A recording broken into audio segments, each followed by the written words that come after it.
प्रयत्न करने पर भी राजा चित्रकेतु के कोई भी संतान नहीं हुई।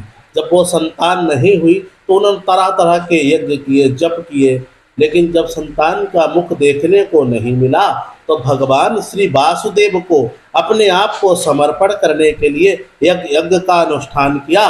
और उस यज्ञ में प्रवेश करने ही वाले थे, तब तक उधर से अंगिरा मुनि आप पहुँचे। अंगिरा जी ने पूछा कि भाई क्या हुआ, इतना बड़ा राजा और यज्ञ में प्रवेश कर रहा है, क्या हो गया?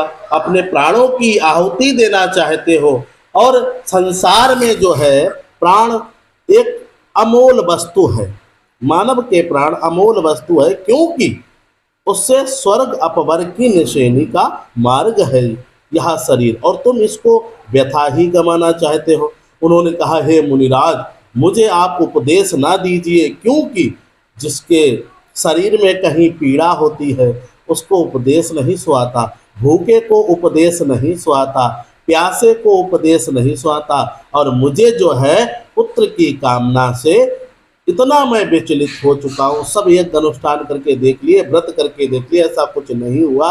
इसके कारणवश मैं जो हूँ अपने प्राणों को भगवान को अर्पण करना चाहता हूँ, क्योंकि लोग कहते हैं कि पितरों का तर्पण कौन करेगा मेरे बाद, और इतनी रानियां होते हुए भी कुछ नहीं हो पा रहा। अंगिरा जी ने कहा, आया तो था मैं तुम्हें ज्ञान देने, परंतु तुम्हारा मोह देखकर मैं तुम्हें पुत्र प्राप्ति का उपाय बताता हूँ। वो गए उनके महल में, उन्होंने चरु तैयार किया और उस चरु से उन्होंने सबसे बड़ी रानी को दे दिया। उसे खाने से एक पुत्र की प्राप्ति हुई। अभी पुत्र की प्राप्ति हुई तो और जो सौते सी वो जलने लगी। जलने के कारण उन्होंने एक दिन अर्धरात्रि में उस बच्चे को जहर दे दिया, क्योंकि क्यों दे दिया? जलन के कारण। और दूसरा यह था कि राजा उस रानी से बहुत प्रेम करता था, क्योंकि पुत्र की वजह से प्रेम करने के कारण उन्होंने जहर दे दिया। तो जहर देने के कारण उसकी मृत्यु हो गई।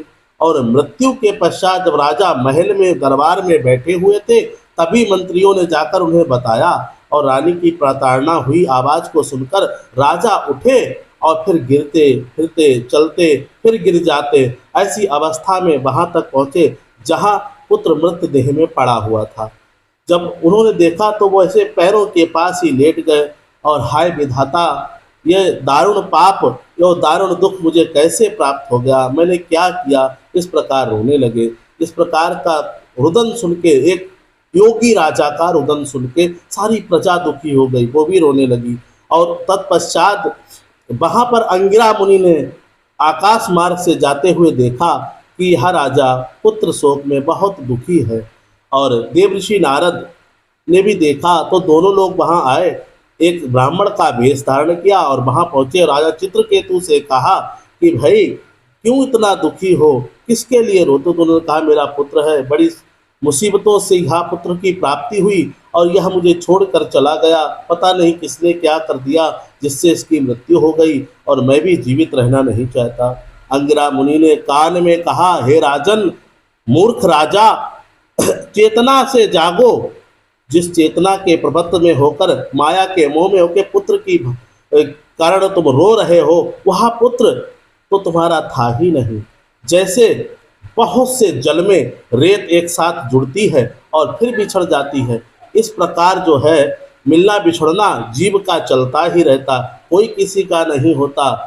लेकिन राजन को कोई बात सुहाती नहीं थी। तब उन्होंने कहा कि मुझे पहचानो, मैं अंगिरा ऋषि हूँ, मैंने ही तुम्हें पुत्र की प्राप्ति का उपाय बताया था। तब उन्होंने कहा, हे ऋषिवर, आप ऐसा कोई उपाय जिससे यह जीवित हो जाए? तो उन्होंने कहा, जीवन दान और मृत्यु दान देना परमात्मा के हाथ में है, फिर भी मैं इसकी जीवात्मा को बुलाता हूँ, आप उससे वार्तालाप करके देख लो।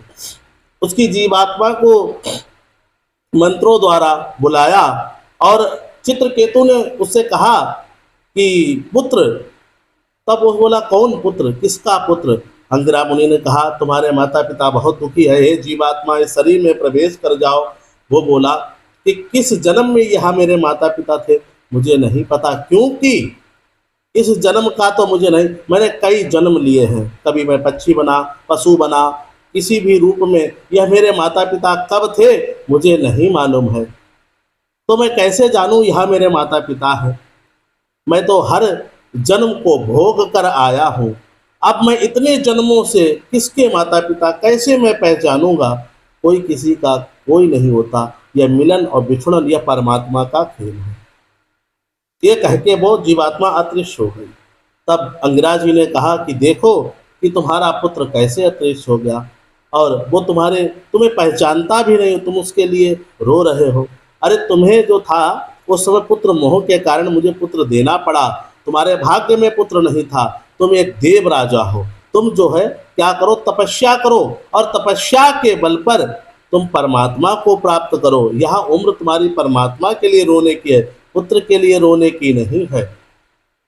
तब चित्रकेतु ने अपने सात्विक रूप को, राजसी रूप को त्याग कर सात्विक रूप धारण किया, मंदाकिनी में स्नान किया, भगवान का भजन शुरू कर दिया, और संकर्षण भगवान के दर्शन हुए। और संकर्षण भगवान ने उन्हें जो योग बताया, जो माया का प्रदत्त रूप में भगवान नारायण के मंत्र बताए, उसका जाप करके उनको विद्या प्राप्त हुई, जिस विद्या से वो आकाश गमन कर सकते थे, आकाश में जा सकते थे। और वो आकाश में ऐसे ही विचरते रहे, भगवान का नाम लेकर, भगवान की कृपा से भगवान के शुद्धमय शरीर को धारण करते हुए हर समय परमात्मा में ही लीन।